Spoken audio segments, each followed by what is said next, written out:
Hi guys, and welcome to today's lesson. We're going to be carrying on with this sketch of a night, this colour sketch we've been working on in Procreate on my iPad. So as I've said before, you can work in different programs on different tablets and so on. You could even be doing the same thing on a computer. This is just, Procreate's a fairly common one and it's what I've got and what I tend to use, so that's the one I've been working through. So you can see that we've got it to a pretty good point really in terms of a sketch. Like if I zoom right out, I'd be fairly happy with that. If I get rid of the reference as my kind of finished sketch, if I was working. But we can push it a little bit further. So what we're going to do today is just sort of select some parts, mostly on the night, things like looking at the reflections in his helmet, sort of things underneath, some sort of more interesting transitions underneath his shoulder piece, and so on. So let's have a look at the helmet first. So we're going to be trying to refine into these shapes a little bit. And we're working on our color layer. So we've got the first layer that we were using was that sort of initial sketch shape layer, and then we put colors over it. So you can sort of see, like if I flick back and forth, where I actually added tone. I didn't necessarily add tons of tone all over the night. A lot of it's still based around that kind of warm undertone that we had.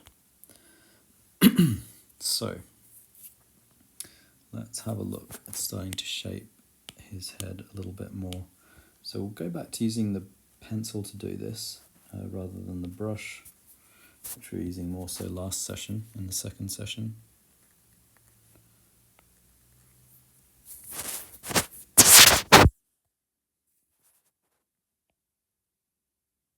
I'm pulling some of the colours that are sort of in the background behind his helmet into this bit of the helmet, because it's really sort of pretty directly reflecting what's behind it, because of the way the light's kind of shifting.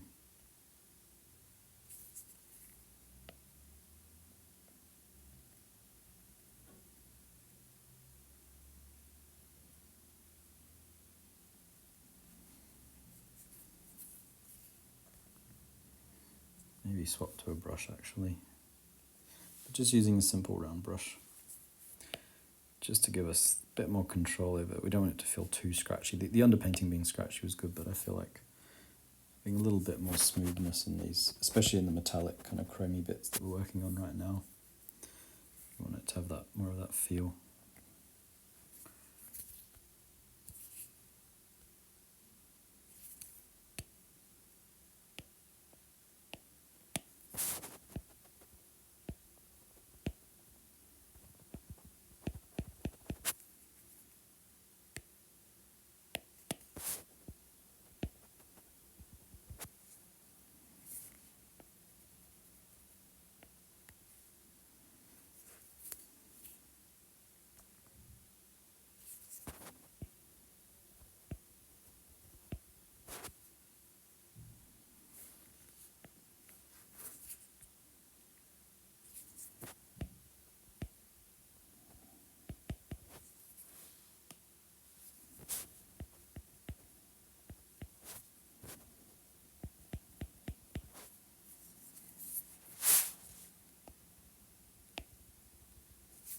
So just using a smaller brush to get in these smaller little bits of reflections, smaller shapes that we didn't quite necessarily fully capture in the previous pass.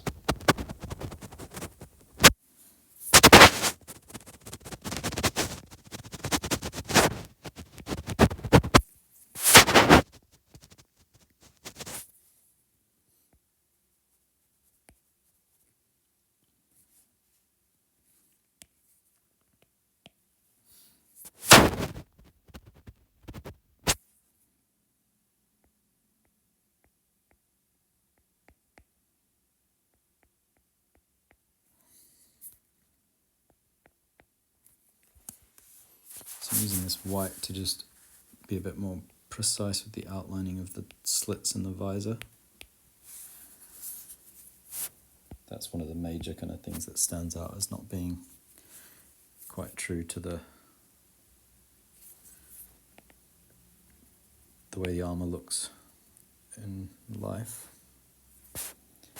Get a few little lighter tones here and there. don't necessarily have to be super accurate, but we want to kind of start to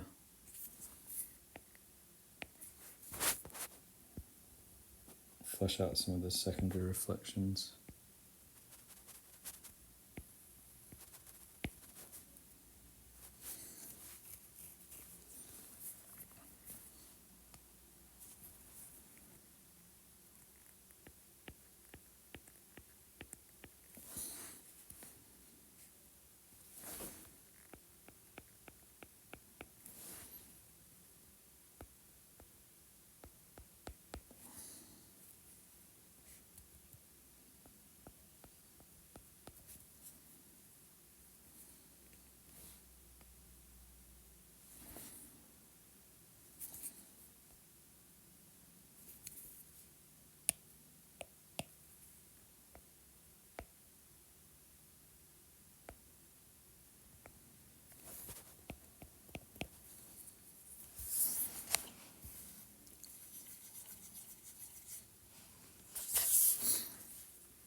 So if we zoom out, you can see that's starting to feel nicer, the reflections, like it's just got a bit more of a kind of crisp, glossy feel to it, which is good. So can now use some darker tones. We've mostly been using lighter tones just to start to shape things a little bit more precisely and get some of that detail in as well. So there's a few kind of gaps, there's bits where the armour's kind of overlapping stuff underneath it.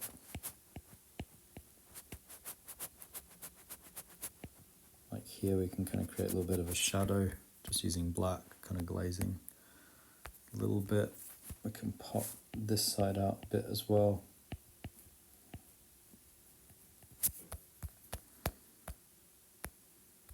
Maybe we went a little bit too far with that one.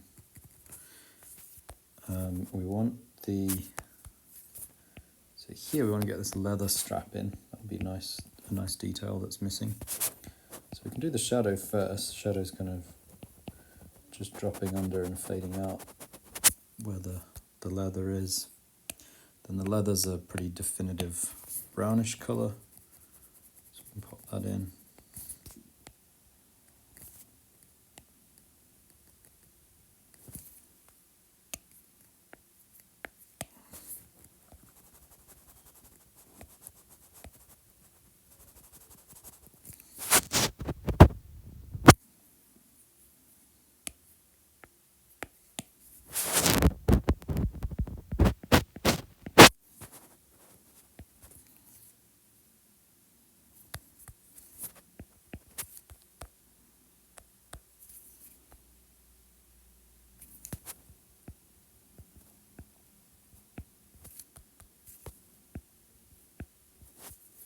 A little bit of detailing, so we've got that. Can pop a little bit of a highlight into those buttons.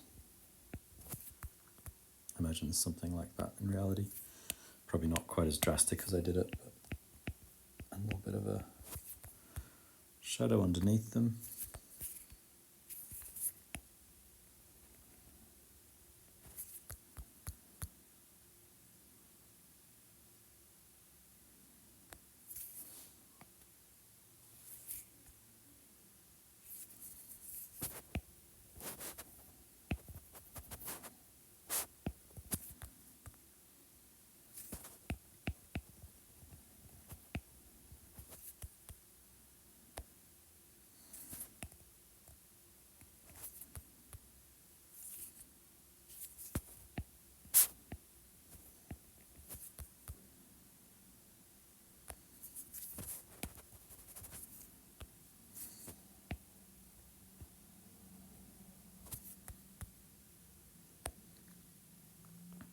So the other thing we want to get with the visor using black is get these little kind of details like the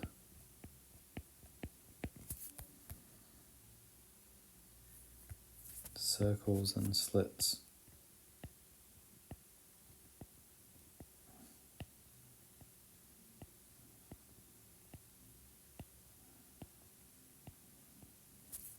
Underneath. I made them a little bit chunkier, slightly different shape than they were in the original, but conveys the idea, I think.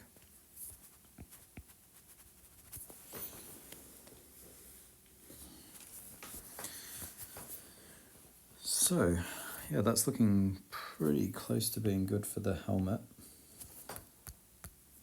So if we now take pure white, let's just try to knock a bit more glow.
Try to add a little bit more variety to the reflections underneath the breastplate as well, colour variety. So at the moment it's kind of yellowish, but it would be good to get some of the gold glinting up from the belt he's wearing.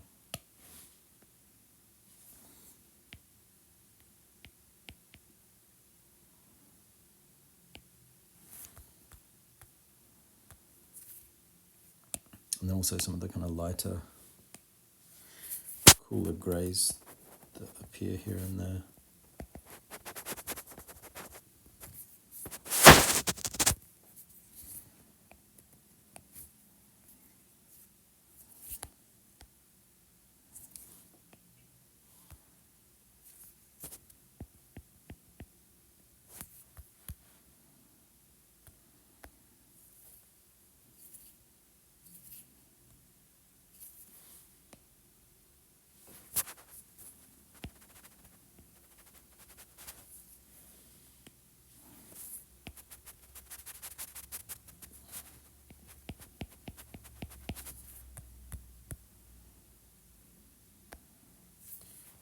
just making these reflections a little bit more complicated down in this sort of skirt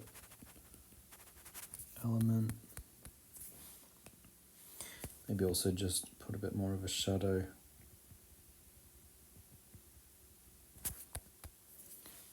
Fading out underneath.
Just about there, getting a little bit of kind of this male texture. And I don't want to individually render out the male, so I'm just kind of crisscrossing a little bit with just some different colours.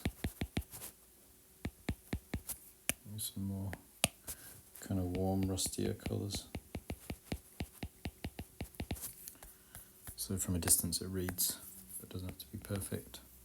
Not going to worry too much about down the bottom of the skirt, but we will just finish off by getting the kind of neatening up this bottom edge of it, which was kind of roughly mapped in, and getting things like the highlights on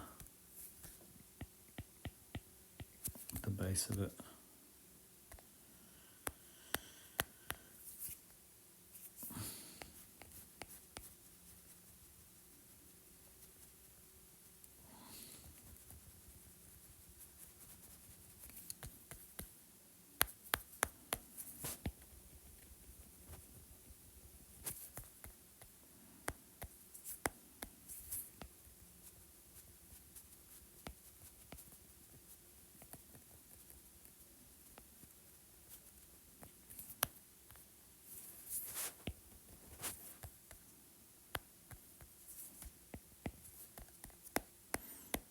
And yeah, that's pretty good, I think.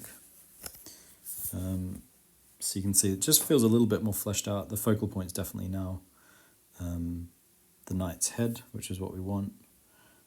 So the stuff, but the background being loose, or other elements of the knight being a little bit less developed to fine, because really what we want is for the viewer to be looking at the knight's helmet, its chest plate, that kind of thing. So yeah, that's it for this session. Be coming back next time, probably with some more digital stuff, just because I'm trying to flesh out the number of guides that I've got for digital. A lot of traditional stuff, but there's definitely a lot of interest in students wanting to find out more about digital painting, and my approach is a bit more kind of like trying to make your traditional media or work in a digital setting, which also then means if you do go back and you start doing some more traditional stuff, you can sort of use this as a way to practice without using loads of paints or using loads of paper, etc.